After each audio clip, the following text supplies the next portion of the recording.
to winemastery.co.uk. My name's John Lightfoot. This is John Murphy. And we're here to tell you all about wine. We're here to tell you about wines of that special occasion, you know, maybe your wedding, maybe an anniversary where you really want to treat that special other to something that's really, really good, delicious, something to celebrate. Or maybe it's just a wine that you want to, on a flippery. I love that word. What's a flippery? Exactly, no one else knows.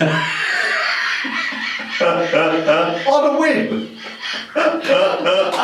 Now I see where you're going with that, John. Now I see. Just crack open a bottle, pour it into a glass, and enjoy and chat. So, you know, both at all ends of the scale, we hope to find a wine that you will absolutely love. So, just out of interest, John, this evening, are we on a flippery? Well, we're probably, I don't know, because we haven't tasted it yet. So I'm guessing based on its sort of market point, I'm guessing it's more flippery than it is sort of complexery. I'm going to have to stop you, John. I love these. I'm not so sure these words really exist. I don't. Well, they do in my head. Ranchant.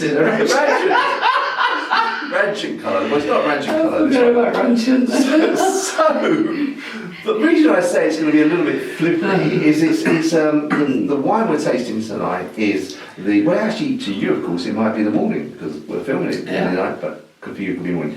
It's a Barefoot Pinot Grigio, and it's obviously from California. Now they are a phenomenal brand, all international brands sold all over the world.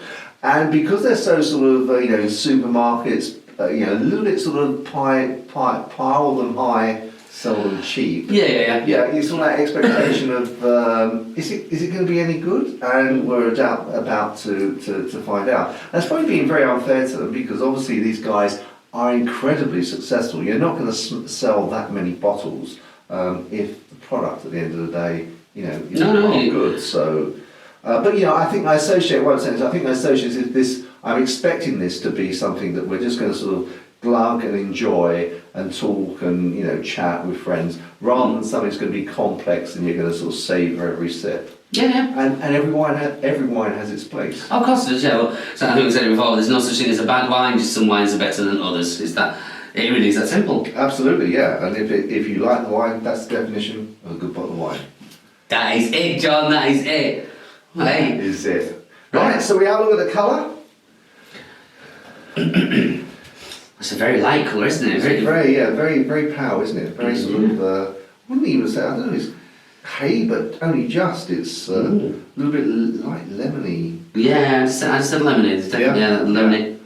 A lemony hue there. And of course the problem we have with discussing colours for white wine is that you can never ever get your rim out of it, can you? No, and you do not like my rim, John, but that's there's no purple rim in your red wine. I do love mine.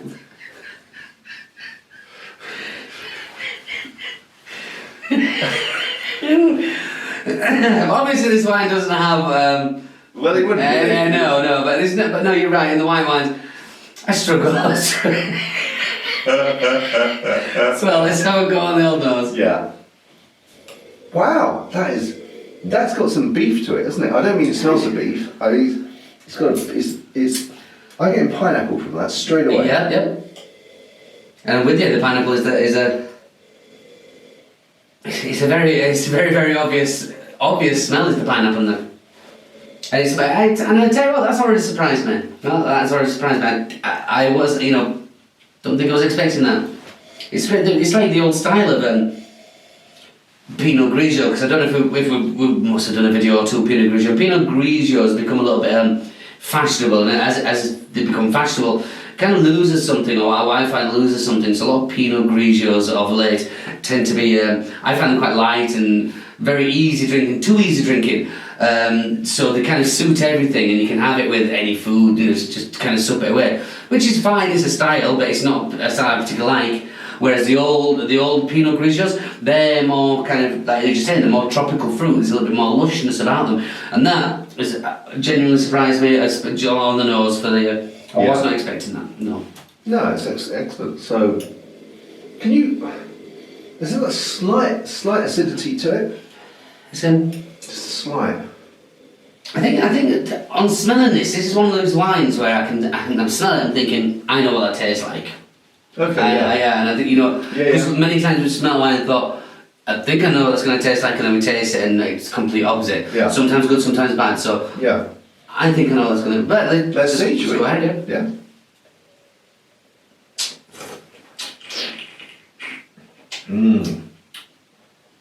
That, for me, is surprisingly good. I'll have to agree with you, John, for that. I think I must be becoming a little bit of a wine snob because there's no other reason for me to come to sort of prejudge a wine based on its label. Because it's so mass produced in such large volumes, I've immediately thought to myself, this isn't going to be very good. But actually, that is quite rounded. There's not too much acidity there. I'm getting pineapple and I'm also getting a little bit of peach. Yeah. And it's a nice rounded white wine. And you are not wrong, John. And I think I think like you just said there, because I must admit, I was thinking it myself. I was thinking, as you say, it's a mass-produced kind of wine. You're thinking, what is it? Won't it? I've tasted wines which are probably, which are mass-produced, and I'm thinking that's going to taste like that, and it has tasted like that. This, however, it's up to the game a little bit, or maybe. This sounds awful, but maybe because I'm guilty of this because I had such a low kind of in my head. That's what it's going to be like, and actually tasting it, it's not. It's actually quite, like I say, it's brought through the tropical fruits in there, albeit the length isn't there as such. It's not. It hits you and then kind of dissipates. Is what it is, but still, for the money you're paying for this. Yeah, I can't knock that for 1 second. Yeah, it is. I mean, it's $6.50, $6.75, depending where you buy it. So it's not expensive. It is the sort of wine that you could just share with friends while you're chatting. So in terms of probably, as you say, in terms of length, it's not got the sort of complexity and stuff that you would expect from a more expensive wine. But you are only paying £6.50 for this. Yeah. Now, when I say £6.50, actually, now I've said that. I'm going back to some of the wines that we've tasted recently. Some of those wines we've tasted from, for example, Aldi, that are sub this price, and so $6.50 is a good price. I think where they win with this is that someone will know if someone isn't sort of into wine, they will know that they'll get a standard with this. It's value for money. Whereas perhaps if they go and buy something else that's cheaper, they're taking a risk as to whether they're going to necessarily like it. Yeah. No, I think not. Just while you're talking there, John, I'm drinking. Never. It's true, but I can taste. Like you said, the pineapple in there is really quite obvious and really quite nice compared to what I really thought it'd be. And I'm just talking, I was thinking, this is. It's good for the money. Yeah, I have to say, if this is where prejudice come in. That if someone had sort of poured this out and said this bottle costs £10 or something, £10 or £12, I would have gone, "Oh, you were robbed." Yeah. I would have thought, No. You're right. I think that's it for the money. It's a very good bit of wine. Yeah, so recommended.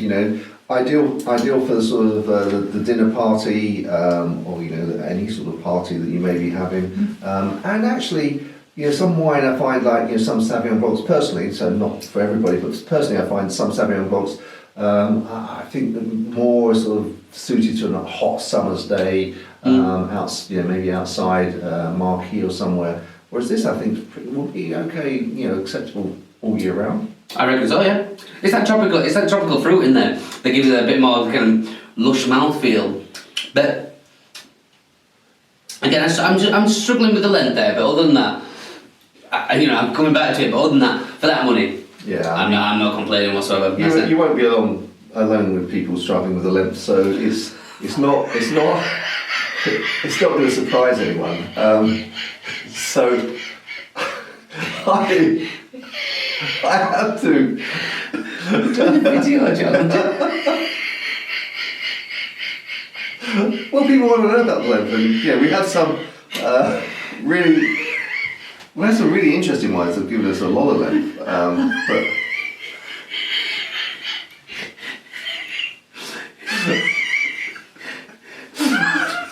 we have. Alright, I think we've described that wine well enough now. Thank you very much. absolute pleasure. Well, I think in summary, you know, if you want to have a dependable wine, you've got friends coming round, you know, the budget's tight, you know, or maybe you have the expensive wine to begin with, and then, you know, obviously after people have had a few glasses, and then they're not going to be quite so discerning. This is a fantastic filler. Yes, that is always a good idea, and we recommend that anyways when you. Okay, well, look at you. That isn't uncommon. I'm not saying anything. But it's always that thing, yeah, you always get your best stuff out first. So when people have had a drink or two, oh, you know, your taste was good enough, so yeah. And that would be absolutely perfect for such an occasion. I can feel you looking at me. Alright, John, that's been a pleasure.